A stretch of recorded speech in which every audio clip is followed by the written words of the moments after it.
I love basically anything Native American legend, history, anything like that. I eat that stuff up. I love it. And so I love that Bryce Canyon really is, a marriage of those two things. You've got the beautiful views, but it's just an area that is so steeped in legend. Yeah. That I love the feeling of that park. This is the Exploring the National Parks podcast with Dirt in My Shoes.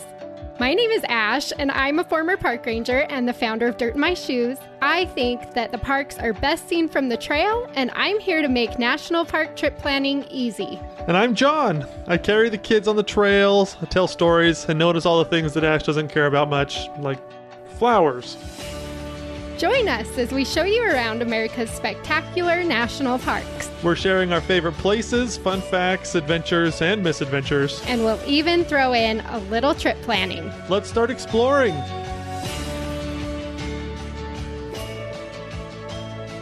Hello. Welcome to episode 2 of the Exploring the National Parks podcast. And today we are talking all about our favorite things in Bryce Canyon National Park. Woohoo! We love Bryce Canyon. Bryce Canyon is a great place. We love visiting this park. But one of the reasons why we're going to share some of our favorite things in a lot of these national parks, and today specifically our favorite things in Bryce Canyon National Park, is because we've been to these national parks multiple times, several times, and we've done so many different things. And if you're going to the park for the first time, or if you're going back and maybe have missed some of these things, this is something that could really maybe enrich your next visit and make it even that much better, we think. Yeah, well, we've been to Bryce Canyon already twice this year, so you'll find us in Bryce Canyon as often as we can get there. Yeah. And yeah, we just thought it'd be fun to share some of our favorite things to help with your trip planning and to get you excited about your trip. Yeah, absolutely. So we have a list here of things that we'll just go through, and neither of us have seen each other's answers. Yes. So we'll see. We'll see if we agree, I guess. Yeah. I think there will be some disagreement, but that just makes it fun. Okay. Okay, John. What is your favorite restaurant or food item at Bryce Canyon National Park? Okay, so I'm really bad at choosing favorites, but I have a few items here that I want to mention. No. One. Okay. Because I don't want you to steal mine. Okay, fine. If I have to choose one, because I think I already know what you're going to choose, so I'm going to choose something different from yours. Okay. My favorite food/restaurant, I love the free breakfast that you get when you sleep at Ruby's Inn. Yeah, that's definitely not mine.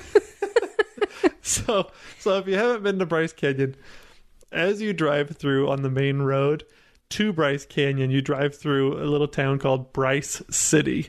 And Bryce City is basically all Ruby's. Everything is Ruby's. You got Ruby's Inn, Ruby's Campground. Even the Best Western is associated with Ruby's.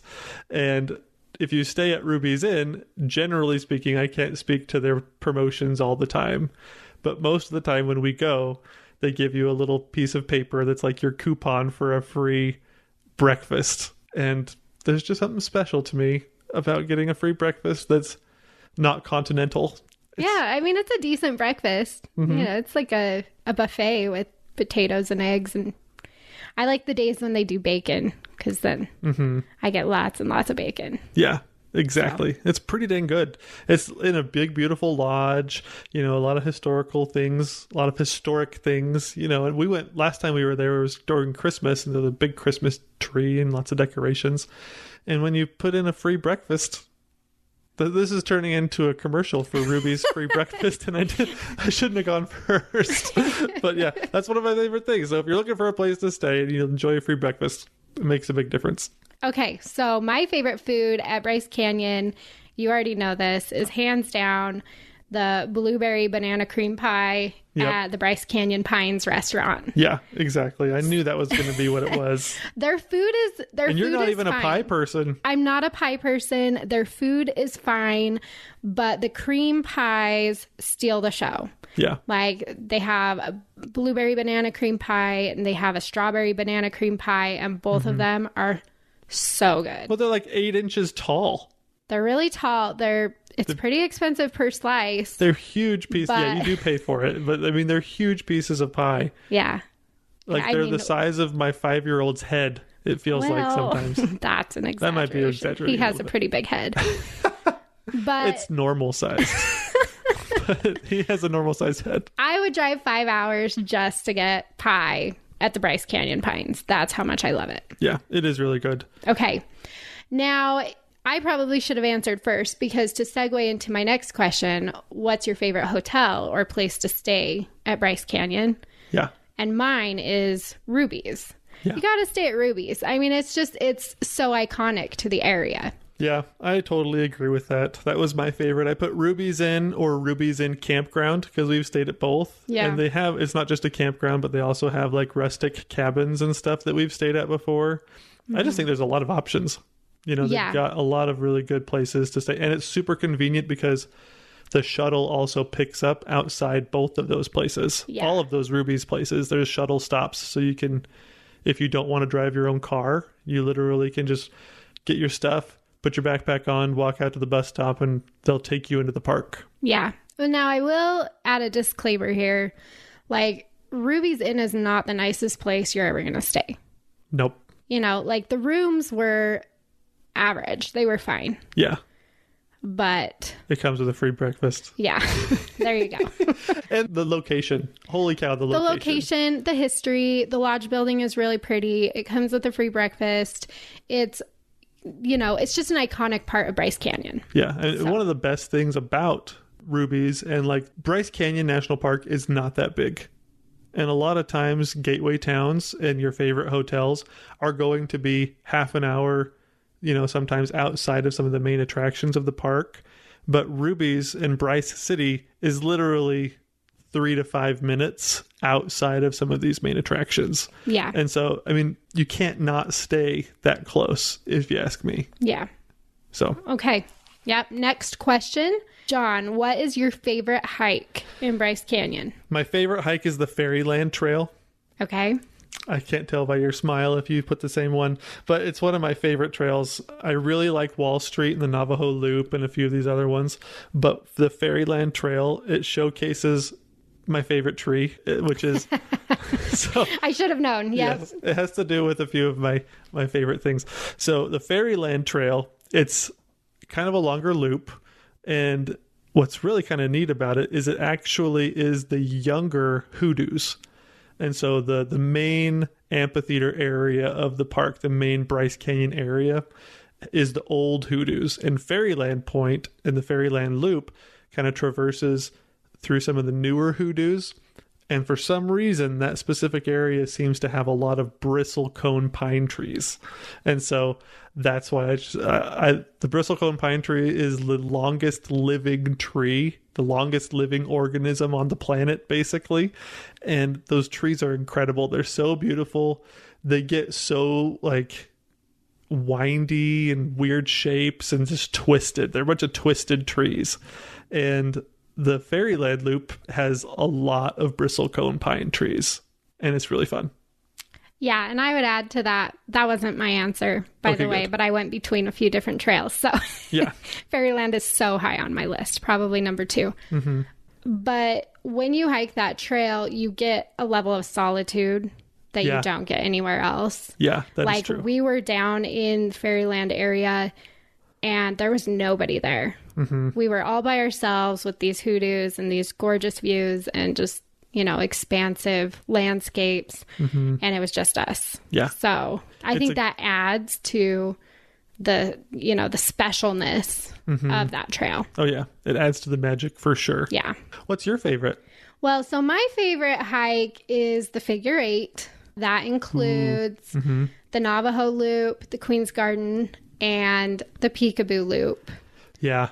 I feel like as a first-time visitor to Bryce Canyon, there is no better trail you can do because it really connects. Like, I mean, it's 3 separate trails all, you know, put into one. Right.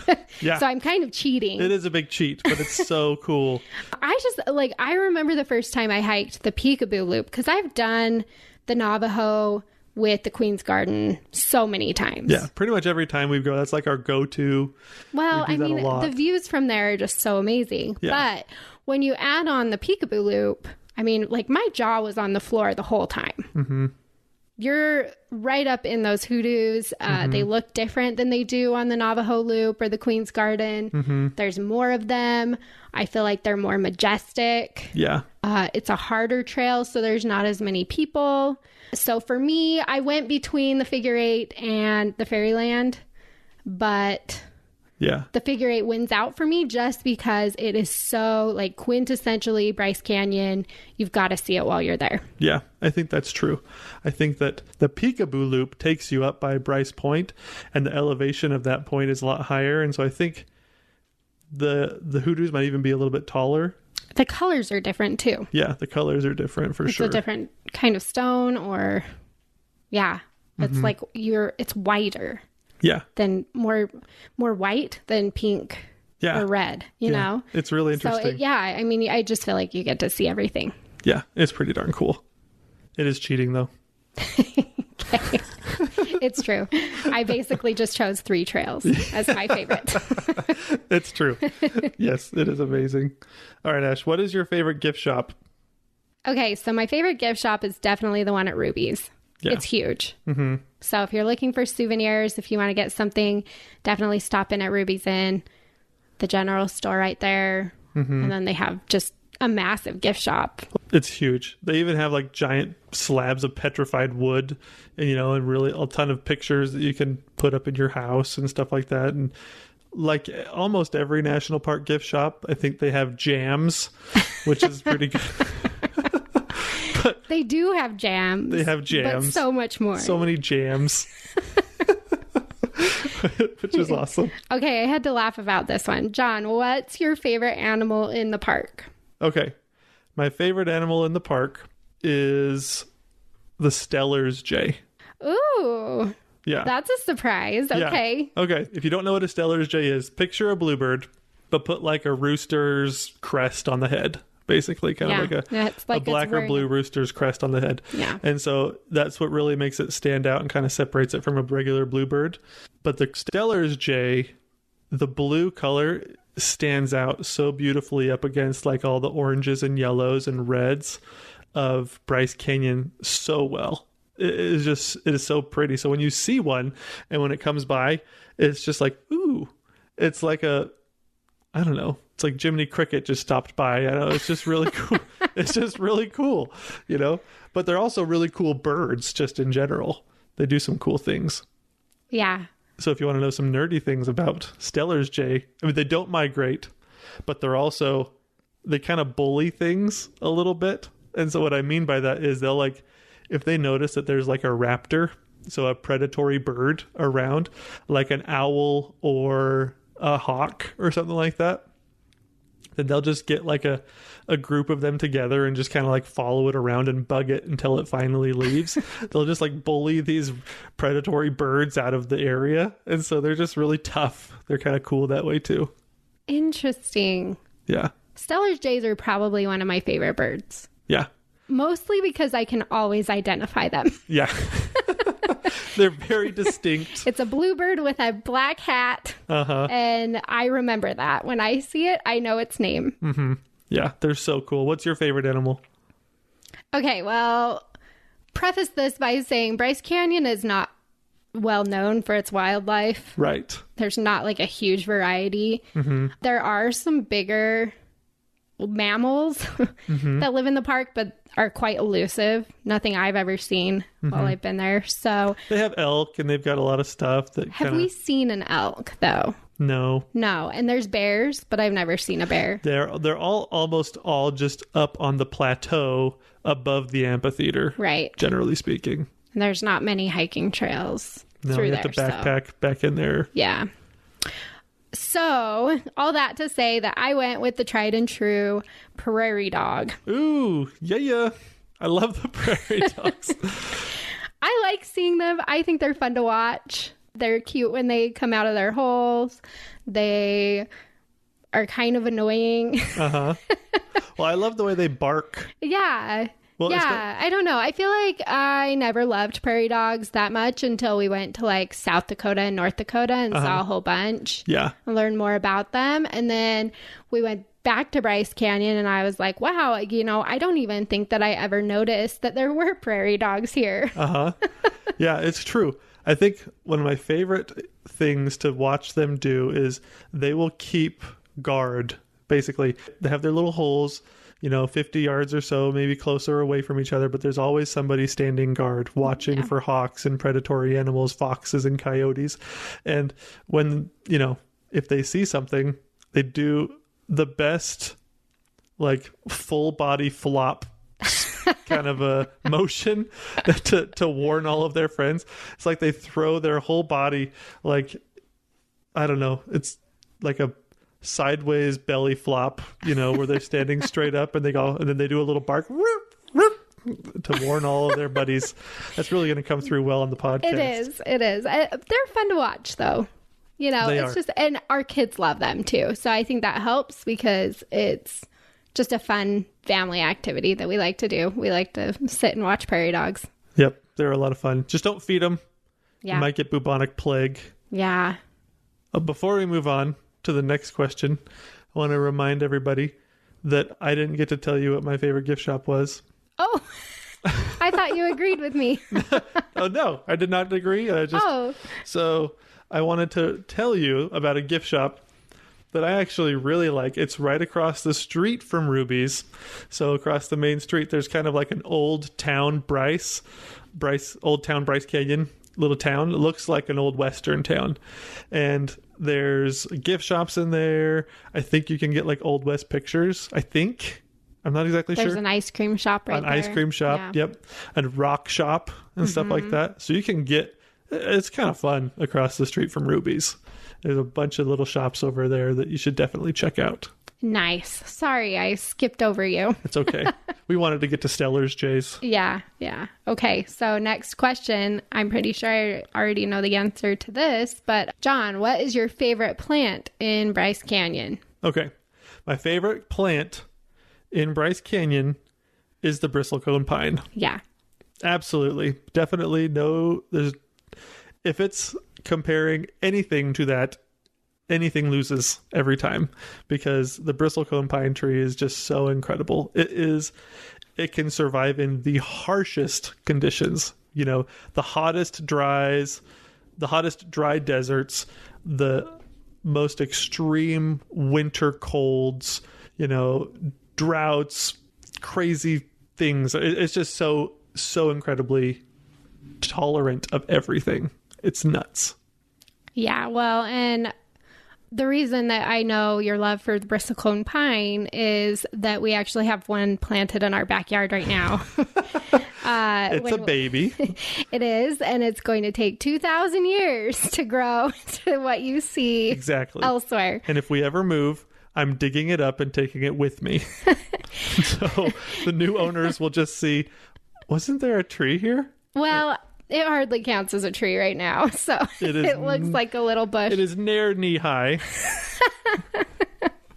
But that's how much John loves bristlecone pines, is we actually did end up planting one in our backyard. Yes. So can I add a caveat though? Sure. Okay. So the bristlecone pine. Are you gonna take my answer? Maybe you should go first. You go first, and then I'll see. I'll tell. Then you might need to add an extra. Yes. Okay. You go first. What's your favorite plant? Okay, so my favorite plant in Bryce Canyon is the ponderosa pine. Yep.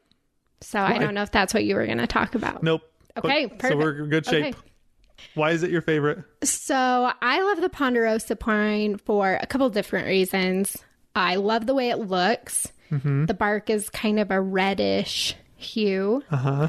And the bark is it almost reminds me of like a jigsaw puzzle, kind of, because it's in like pieces.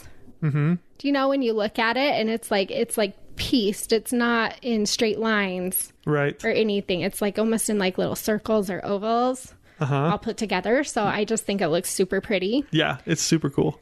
But the second reason is because ponderosa pine trees smell like butterscotch. Yeah, they do. So that's super fun. If you ever see us in Bryce Canyon, you will see us smelling the trees. Yeah, you look so dumb. We look so dumb. People look at us like you're insane, but you stick your nose up there in that bark. And some of them don't smell very strongly, but some of them, like, it's legit. You're smelling one of those butterscotch candies. Yeah. Don't waste your time if the tree isn't kind of an orangey reddish color, because then it won't smell good and you'll just look like you're smelling a regular tree. But but if you can pick out the orangey reddish color and you go up next to it and you put your head in one of those crevices between the bark, man, it is awesome. And if I'm in Bryce Canyon and I see anyone smelling a tree, I'm going to come up and give you a big hug. I'm going to be so proud of you. So definitely, when you see a ponderosa pine, go and smell it. Yeah. I remember the first time we discovered that. I think we were there with your family. And it was so funny watching grown-ups just like smelling trees. Yeah. Like, for some reason, I just kind of imagine myself as a kid, but like seeing your mother-in-law smelling a tree, it just makes you laugh a little bit. You know, just like, what a funny thing to happen. Well, and then when you find a good one, everybody come here, hurry, come smell this one. It's not like it's a little bit different from like, oh, we're hugging the trees. You know, we're all just smelling the trees. We look pretty silly. Yep. So that's by far my favorite plant in Bryce Canyon. Yeah, that is an amazing thing. Now, however, my favorite species of tree is the bristlecone pine. Yours is the ponderosa pine. But I actually have a favorite tree. A specific favorite tree in Bryce Canyon. And it is neither a ponderosa nor is it a bristlecone. It is actually a limber pine. And the reason that this is my favorite tree, okay, and this just goes to show that Bryce Canyon and a lot of these national parks are actually living, changing places. Like, they are different almost every time you visit. And so there is a tree on the rim of Bryce Canyon Main Amphitheater at Sunrise Point.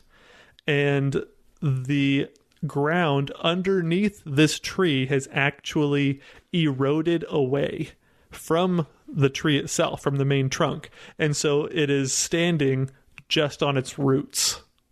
And Ash has seen this tree almost every time we go, because I make her take a new picture of it every time that we go.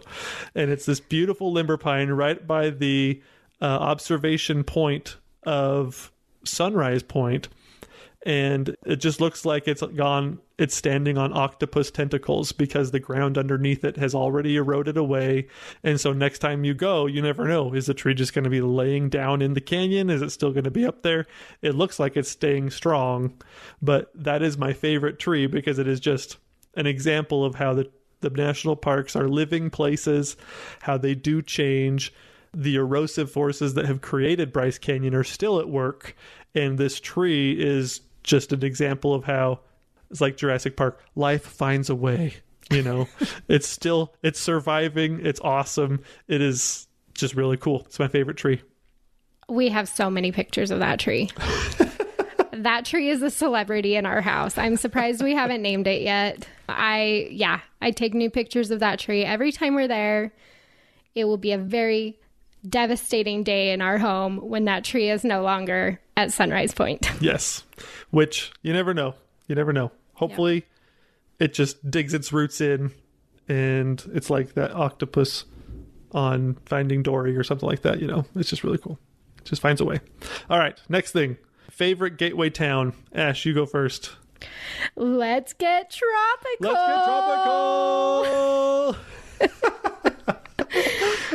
Inside joke. I don't know how to explain that. There's a town just right outside of Bryce Canyon called Tropic. And every time we drive down the hill and we see the sign to enter Tropic, John says, "Let's get tropical." And it's just become a long-standing joke in our family. We always say it when we pass that sign. Now, do you know where that came from? No. I don't try to understand your jokes. Okay, so this is going to be a little bit of a reach maybe for some people, but not at the same time. So, tropical, you know, but there is a Will Ferrell movie called Semi-Pro that is one of my all-time favorite Will Ferrell movies, and that was their cheer. So Will Ferrell was the head coach, owner, and player of a semi-pro basketball team, and they were in like tropical Flint, Michigan, I think is what it was. Something like that. I don't know. It didn't make any sense, but that was their cheer. So let's get tropical. It sounds a lot more like, at the beginning of a boxing match or something like that. It's less of a let's get tropical. Oh. More of a let's get tropical. So nice. It's a lot of fun. Yeah. So we love Tropic. Let me just say, he's describing a Will Ferrell movie while wearing his Eurovision Will Ferrell shirt. Yes, I dressed up for this. Yeah, so there's a strong love for Will Ferrell Yes. coming from that corner of the room. Yes, I dressed up really well for this podcast today. Like enough to go to PF Chang's during the day for lunch. Not dinner, but for lunch. So is that your favorite gateway town too? Yeah, I put that for my favorite gateway town too. Yeah. But also I thought about this while I was writing down Tropic, because there's a couple scenes in the movie and a couple lines from the movie that if you're visiting a national park, you're probably on like a family road trip or something like that. And I thought that so applies to a family road trip. Will Ferrell has a ring on his hand that's got 3 letters, ELE, and it stands for Everybody Love Everybody. And there's this time when they're on the bus as a basketball team and they're like having a fight, and Will Ferrell's up front, like the parent. Okay, remember ELE, everybody. And then they just keep fighting. He just looks back and he's like, everybody love everybody. Tell me that is not a family road trip situation. Mom and dad up front, kids arguing in the back, just turn around, everybody love everybody. So, anyways, let's get tropical. Nice. So think about that One next of our time you're on your favorite road trip. national park gateway towns. Everybody love everybody. Okay, moving on. Next question. John, your favorite place in the park? This is like a general answer. It doesn't have to be specific. Okay, so I think general area is the Queen's Garden area, the Queen's Garden Trail area. And besides that, though, within the Queen's Garden Trail area, I actually have a very specific spot. Preface this a little bit. People have been hiking in Bryce Canyon for like 100 years. And so the dirt is as fine as flour. And like, so if it's dry outside and it hasn't rained in a while, as you step, the dirt just like puffs out, It gets everywhere. Exactly. Yeah. My favorite spot in the Queen's Garden area is where our son, Logan, fell down on the ground and like face planted into this dirt, much like a movie. Like when if there's a movie and there's like flour somebody's cooking and it's a comedy or a romantic comedy, somehow somebody face plants in flour. Well, Logan face planted in this dirt, and literally half of his body, the entire front half of his body, was caked in this floury dirt.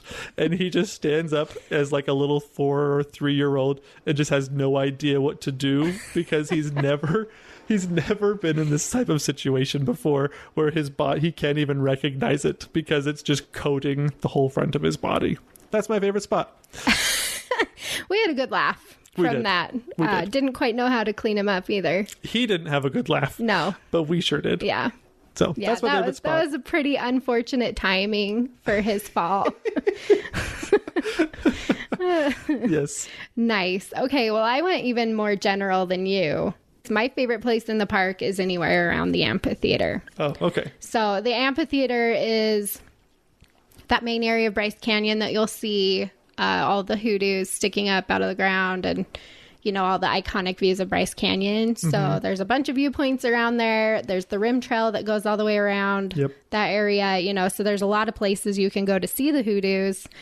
But in general, when I go to Bryce Canyon, my favorite place to be is at the amphitheater. Yeah, you have to go there. Yeah. And especially during sunrise or sunset, it's just crazy beautiful anywhere around the amphitheater. Well, and it's a small national park. There's not really a lot of options as far as general areas to be. As we start talking about some of the bigger parks, then it's going to make more sense choosing a general area. Yeah. But basically, you've got the amphitheater, and then you've got like the scenic drive, and that's about it. Bryce Canyon is really small. So Yeah, definitely. But the amphitheater is where you get those iconic views. Yeah.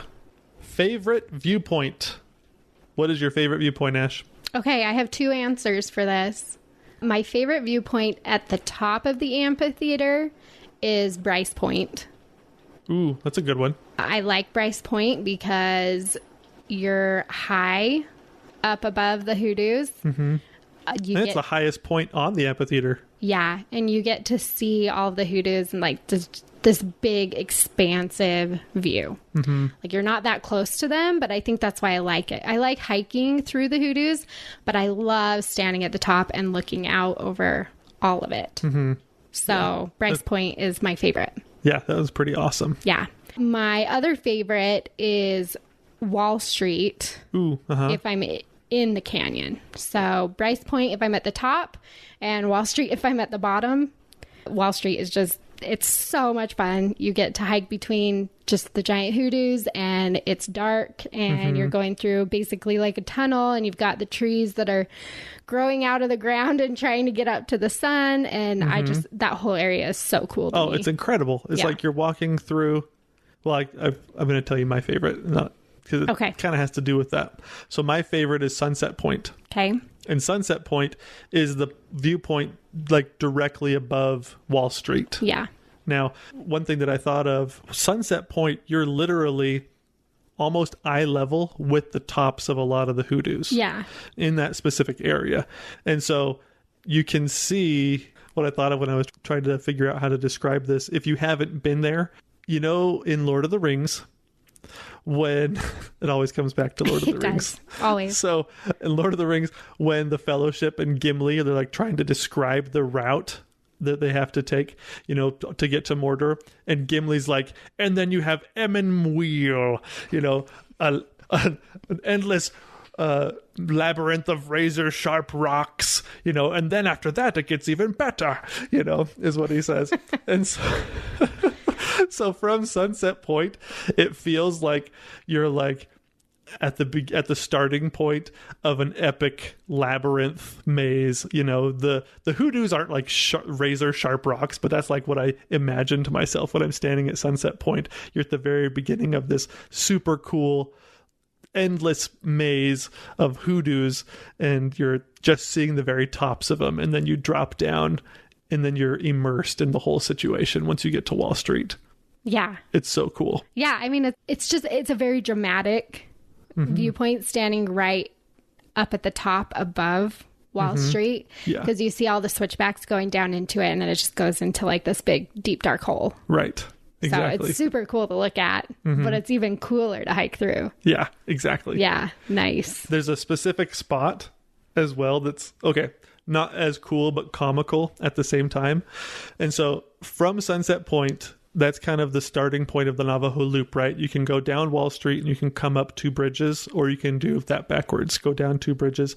But you take the same trail. It's kind of like a lollipop in a way.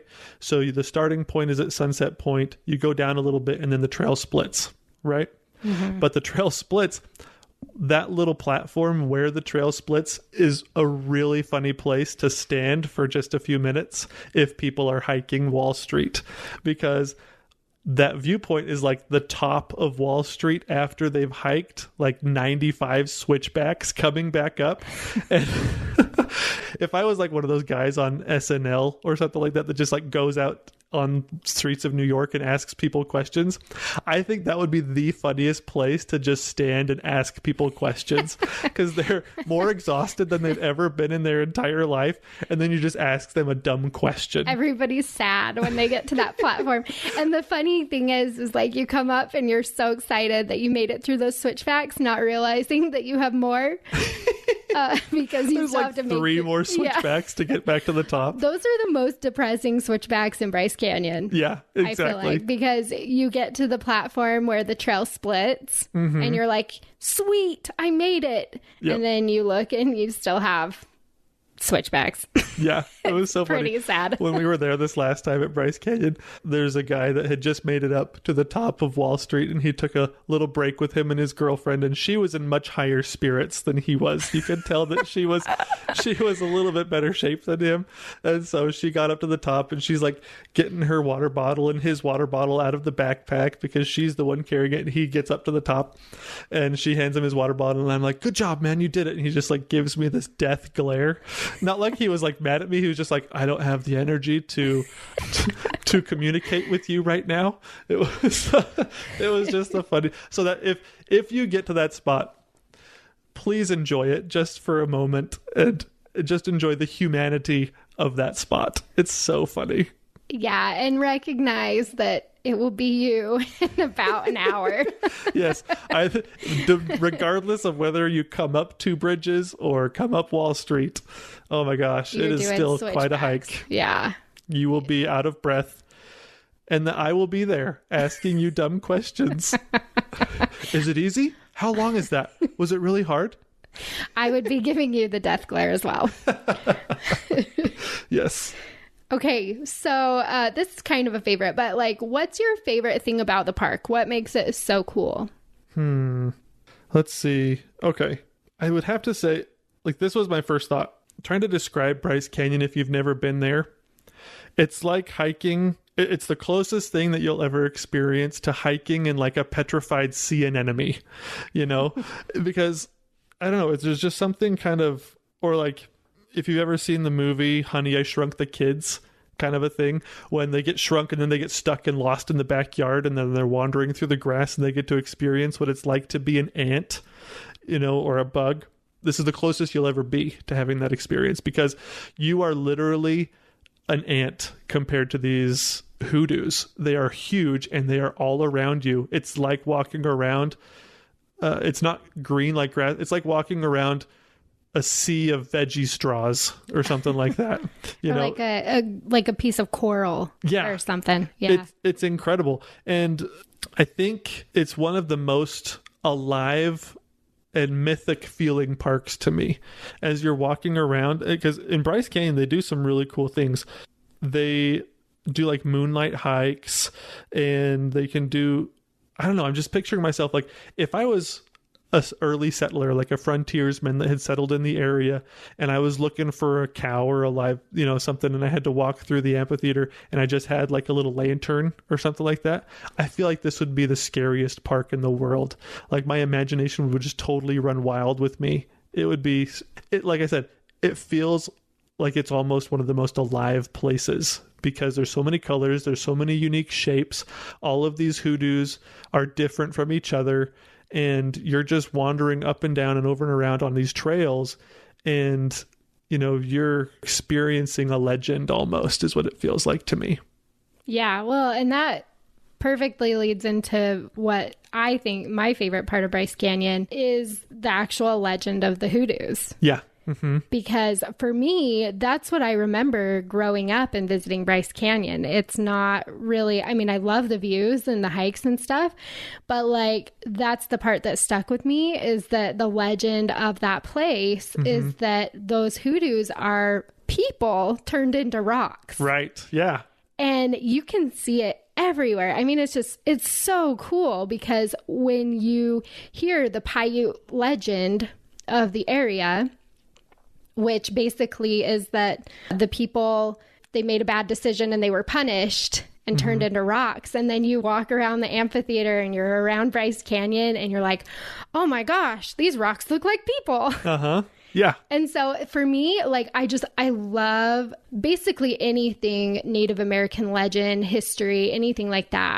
I eat that stuff up. I love it. And so I love that Bryce Canyon really is, you know, a marriage of those two things. You've got the beautiful views, but it's just an area that is so steeped in legend. Yeah. That I love the feeling of that park.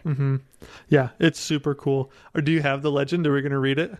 No, I don't have it. Because we're going to read it on the episode of Fun Facts. I figured you would talk about it, so I didn't want to go into too much detail, but the legend is super cool. Yeah. So for the listeners out there, if you want to hear the legend, the Paiute legend of how Bryce Canyon came to be, or anything that we just talked about, listen to the fun facts episode, and we'll definitely go through it. And it's really fun. It's really cool. Yeah. That's my favorite thing about Bryce Canyon. Yeah, that makes sense. Totally makes sense. Yeah. Okay. So last question. We've talked about a lot of favorites. What is your favorite unique experience in the park? Christmas in Bryce Canyon. I love Christmas in Bryce Canyon. It is so much fun. I think that there's something about red rock deserts powdered with a little bit of snow on top. It's incredible. It's like, I don't know, this sounds gross, but like a Southwest chicken salad mixed with like Christmas foods. So you put some cinnamon and like cloves, in your Southwest chicken salad. I don't know. It just sounds not good, but visually very beautiful. Oh, that's funny. Hiking in the winter is mine. Yeah, we both put winter time in. Yeah, I think it's really cool to be there in the summer, but it's a totally different feeling in the winter. And the nice thing is that they do an awesome job of keeping the roads open through that park in the winter. There are a lot of national parks that once the snow hits, they're totally done for the year.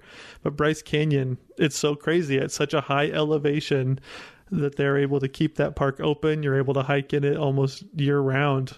Yeah, I mean, that park gets to 9,100 feet above sea level. Yeah. And the roads will temporarily close if a big snowstorm comes through, but they're usually pretty quick at getting it cleared. And you can go there year round. It's an awesome year round park. I think, if you're going to go in the winter, you have to expect the snow. A lot of times the trails down into the amphitheater get icy. Yeah. But we rented yak tracks from Ruby's Inn this last time, and our feet were not sliding at all. We were hiking all over the amphitheater, had no problems. Our kids were wearing the yak tracks, and they were like, what is this magic? They felt like Spider-Man on the trail. We were next to all these people with like actual hiking boots, but didn't have yak tracks on, and they're like sliding down the trails, and we were like sticking to it. It was awesome. We were. And I agree with you that there is something so surreal about being among the hoodoos while they're coated in a little dusting of snow. And it's like, you breathe in the crisp winter air, and you just have like snow crystals like floating all around you.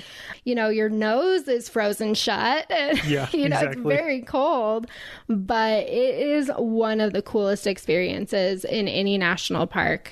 I feel like, especially in the winter. I love Bryce Canyon in the winter. Yeah, I mean, there's a few other Utah parks like Arches, Canyonlands, Zion, Capitol Reef. I think they all will get snow during the winter time, but I don't think any of them have the accessibility. Maybe Arches. I don't think any of them have the accessibility that Bryce Canyon seems to have with large amounts of snow.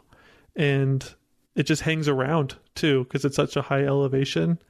I think it's so great. Yeah, I mean, I feel like with the other Utah parks, so Arches stays open pretty good, but I think you just don't get the intimacy of being right up next to the Red Rocks as much as you do at Bryce Canyon. Right. They don't surround you. No. You're on top of them or looking at them, but they're not surrounding you. Yeah. And so I think that's what sets Bryce Canyon apart, and Zion is really cool in the winter, but it doesn't get as much snow. It stays warmer.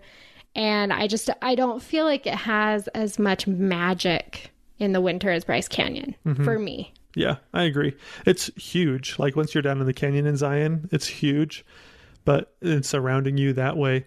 But I agree. I think I would prefer a Bryce Canyon winter experience over a Zion winter experience. Yeah, and we've done both. I mean, we lived down by Zion for a while, and winter there is really nice. So, I mean, Bryce Canyon and Zion are only an hour and a half apart. You could do both. Yeah, you could. If you're down there, you might as well maybe take a drive to the other one too. But Bryce Canyon in the winter, they've got Christmas trees at Ruby's Inn. They've got all the snow that you can cross country ski too. Yeah, you can cross country ski. Got just the snow crystals. I'm telling you, I don't. Those Doesn't snow Ruby's crystals, do sleigh rides too? They do sleigh rides. They have an ice skating rink. The whole area does a winter festival in February. Yeah, it's so cool. So yeah, there's a lot to do. But as far as like staying open in the winter, it's surprisingly accessible. Yeah, but like you're right. I cut you off and you were talking about the magic of the ice crystals and everything. It is magical down there during the winter time. It is so great. Yeah, so that's our list of our favorites. Hopefully we covered everything. I mean, we tried to think of all the favorite things that we could think of. So good. Let's get tropical. If you want to experience any of these things, be sure to click over to Dirt in My Shoes. We've got tons of resources there for you to plan your own trip. Even if it's in the winter, like we hope you'll do sometime. But yeah, and we'll leave all of these answers in the show notes so that if you're wanting to know about a specific restaurant or specific gift shop, we'll be sure to link all of those in the show notes so that you can check it out yourself. Sounds great. Thank you so much and have a great time in Bryce Canyon. Thanks for exploring the national parks with us. Please share, like, and subscribe. And if you need any help planning your own trip, click on over to dirtinmyshoes.com. See you next week. Same time, same place. And don't forget to get some dirt in your shoes.